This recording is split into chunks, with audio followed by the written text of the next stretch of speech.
এখন ক্রাইমের যে সত্য ঘটনাটা শুরু করছি সেটা লখনৌর আশিয়ানা এলাকার সেক্টর এল এর একটা ঘটনা। আশিয়ানা এলাকার সেক্টর এল মানে ভীষণ ধনী লোকজনদের বসবাস সেই এরিয়াতে। সেই এরিয়াতেই থাকতো একটা বিশাল ধনী ফ্যামিলিটা ছিল মানবেন্দ্র সিং এর ফ্যামিলি, যাকে নিয়ে আজকের এই ঘটনা। 4 তলা বিশাল বাড়ি ছিল তার। সেই বিশাল বাড়ির একদম ওপরের তলায় তিনি নিজের ফ্যামিলি নিয়ে থাকতেন। তার ফ্যামিলিতে ছিল তিনি, তার 19 বছরের ছেলে আর তার 17 বছরের মেয়ে, যে বর্তমানে 11th ক্লাসের স্টুডেন্ট। তার পরের তলায় মানে 3 তলায় রেন্টে একটা ফ্যামিলি থাকতো। কিন্তু যখন এই ঘটনাটা ঘটেছিল সেই সময় সেই ফ্যামিলিটা ওই বাড়িতে ছিল না। আর তার পরের তলায় সেখানে থাকতো মানবেন্দ্র বাবুর ছোট ভাই, তার স্ত্রী, তাদের 2 ছেলে মেয়ে। ছোট ভাই ইউপি পুলিশে কাজ করে, সে বর্তমানে সচিবালয়ে পোস্টেড। আর তাদের বাবা, তিনিও ইউপি পুলিশেই ছিলেন, তবে তিনি বর্তমানে রিটায়ার্ড। কিছুটা দূরেই তাদের গ্রামের বাড়ি রয়েছে, সেখানে তাদের ফ্যামিলি বা অন্যান্য আত্মীয় স্বজনরা থাকে। আর মানবেন্দ্র সিং, যাকে নিয়ে আজকের ঘটনা, তার স্ত্রী গত 9 বছর আগে, বাচ্চারা যখন বেশ ছোট তখন মারা গেছিল। আত্মীয় স্বজন, বন্ধু বান্ধবরা সবাই মানবেন্দ্র সিংকে বুঝিয়েছিল যে এত বড় ব্যবসায়ী তুমি, টাকা পয়সার কোনো অভাব নেই, তোমার বয়সও খুব কম। যখন তার স্ত্রী মারা গেছিল তখন তার বয়স ছিল 40 বছর। বিশাল জীবন পড়ে রয়েছে সামনে, তুমি একটা বিয়ে করো। কিন্তু তিনি বলেছিলেন যে তিনি যদি আবার বিয়ে করেন তাহলে তার ছেলের মেয়ের অসুবিধা হবে, সৎ মা এসে হয়তো তার বাচ্চাদের ওপর অন্যায় করতে পারে, তিনি একাই পারবেন নিজের ছেলে মেয়েকে মানুষ করতে। সেটাই তিনি এই পর্যন্ত করে এসেছেন। 19খানা প্যাথোলজি ল্যাব রয়েছে তার। আর তিনি বিশাল বড় মদের ব্যবসায়ী, মদের ব্যবসার লাইসেন্স রয়েছে তার কাছে।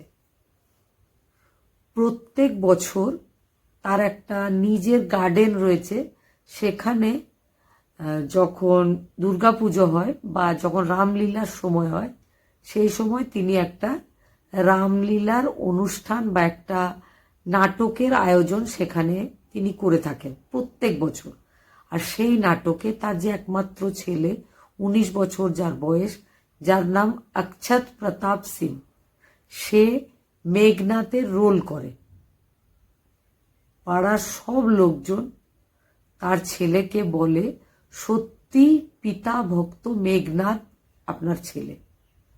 ছেলে বাবাকে ভীষণ ভালোবাসে, বাবা ছেলেকে খুব ভালোবাসে। এই ছিল তাদের সংসার। হঠাৎ করে 20 ফেব্রুয়ারি বাবা নিখোঁজ হয়ে যায়।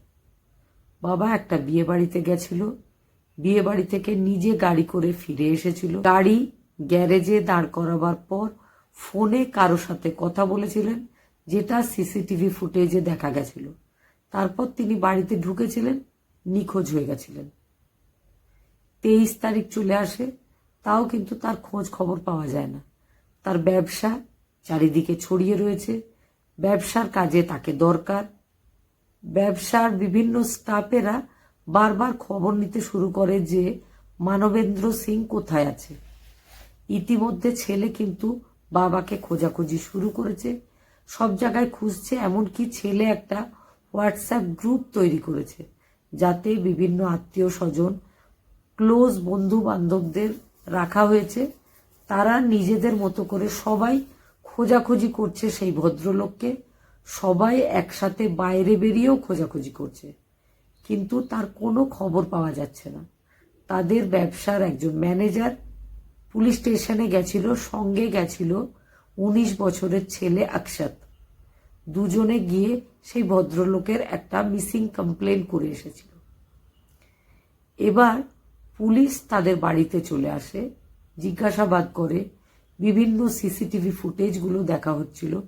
যেহেতু তিনি এত বড় একজন ব্যবসায়ী, এত টাকা পয়সার মালিক, তাহলে হয়তো ব্যবসায়িক কোনো কারণ থাকতে পারে, বড় মাপের র্যানসাম আদায়ের জন্য কিডন্যাপ হতে পারে, বা কারো সাথে শত্রুতা থাকতে পারে, বা তিনি যেহেতু এখন তার স্ত্রী নেই, তো কোনো মহিলা সংক্রান্ত ব্যাপারও থাকতে পারে।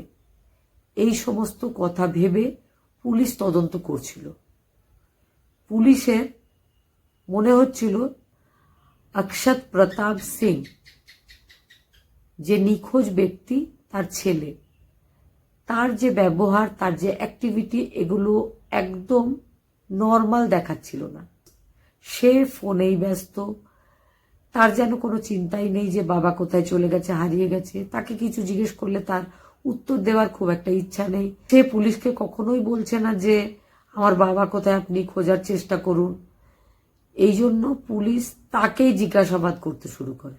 পুলিশের কিন্তু তার উপর সন্দেহ হচ্ছিল, তাই পুলিশ তাকেই বারবার জিজ্ঞাসাবাদ করছিল।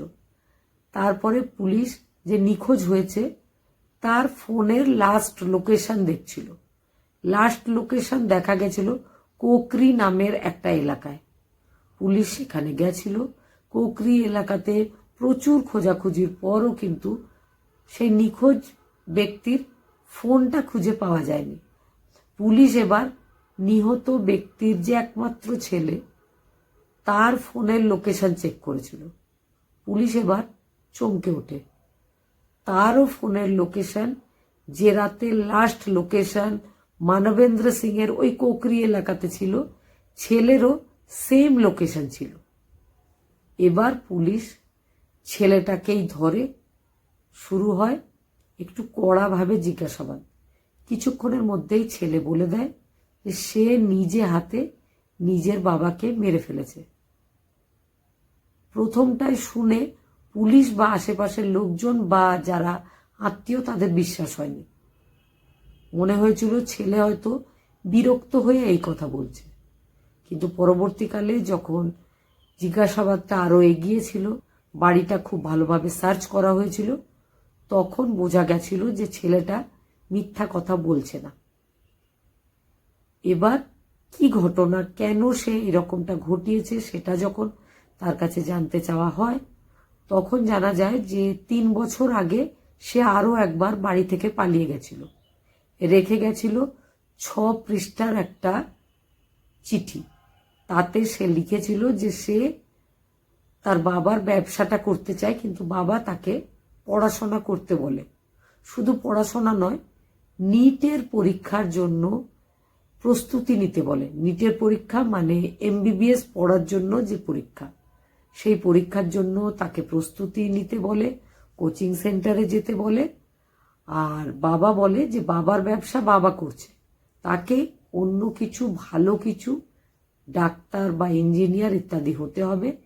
বিশেষ করে ডাক্তারি লাইনে পাঠানোর তার খুব ইচ্ছা ছিল নিজের ছেলেকে। ছেলের ব্যাপারটা একদম পছন্দ না। ছেলে বাবাকে বলছিল যে তোমার যে প্যাথোলজি ল্যাবের ব্যবসা, সেটা বন্ধ করে দাও, তারপরে আমরা রেস্টুরেন্ট আর বারের ব্যবসা করব। বাবা চাইছে ছেলে ডাক্তার হয়ে যাক, ছেলে চাইছে বাবার ব্যবসা বন্ধ করে অন্য একটা ব্যবসা শুরু করতে।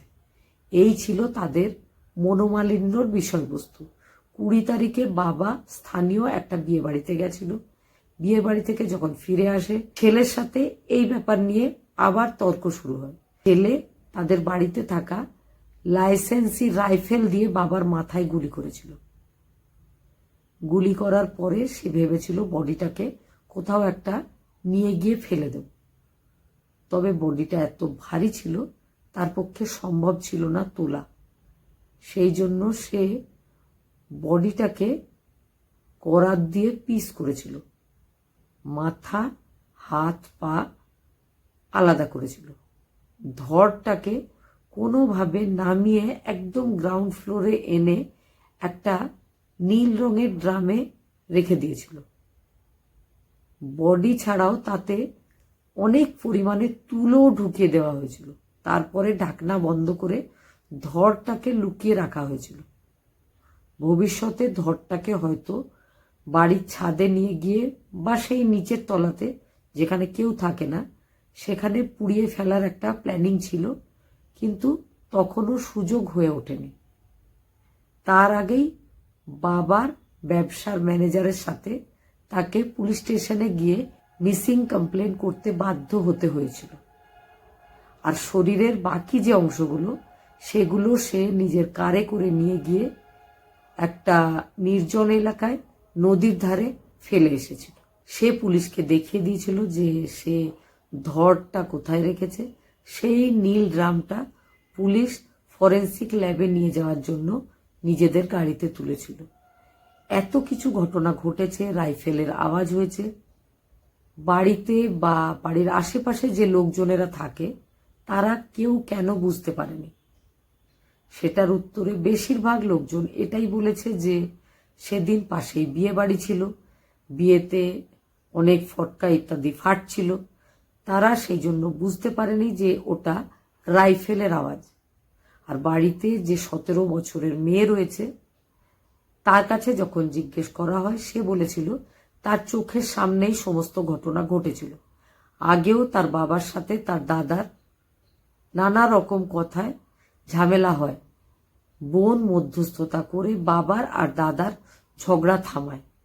সেদিনও তার সামনেই ঝগড়া হয়েছিল বা দাদা রাইফেল দিয়ে গুলি চালিয়ে বাবাকে শেষ করে ফেলেছিল। কিন্তু বোনকে দাদা ভয় দেখিয়েছিল যে সে যদি বাইরে কাউকে এই ব্যাপারে কিছু বলে তাহলে কিন্তু সে তাকেও ঠিক ওইভাবেই যেমনভাবে বাবাকে শেষ করেছে শেষ করে ফেলবে, তাকেও ওইভাবে করাত দিয়ে কেটে বিভিন্ন জায়গায় ফেলে দেবে। মেয়েটা ভয় পেয়ে যায়, কাউকে কিচ্ছু বলে না, চুপ করে নর্মালভাবে থাকতে শুরু করে। কিন্তু শেষ পর্যন্ত পুলিশ টিম পুরো ব্যাপারটা বের করেছে, সবার সামনে এনেছে, তাকে অ্যারেস্ট করে পুলিশ টিম নিয়ে চলে গেছে। আর যেদিন এই ঘটনা ঘটেছিল সেদিন মানবেন্দ্র সিং এর যে ভাইয়ের ফ্যামিলি ফার্স্ট ফ্লোরে থাকে সেদিন তারাও বাড়িতে ছিল না। সেই জন্য ছেলের কোনো অসুবিধা হয়নি এই ঘটনা ঘটাতে। তবে পাড়া প্রতিবেশী আত্মীয়রা অবাক, যাকে এই পর্যন্ত তারা আজ্ঞাকারী মেঘনাদ বলে জানত, সে যে বাবার সাথে এই ধরনের একটা ঘটনা ঘটাতে পারে তারা বিশ্বাসই করতে পারছে না। ঘটনাটা জানার পরে আপনাদের কি মনে হয়েছে অবশ্যই কমেন্টে জানাবেন।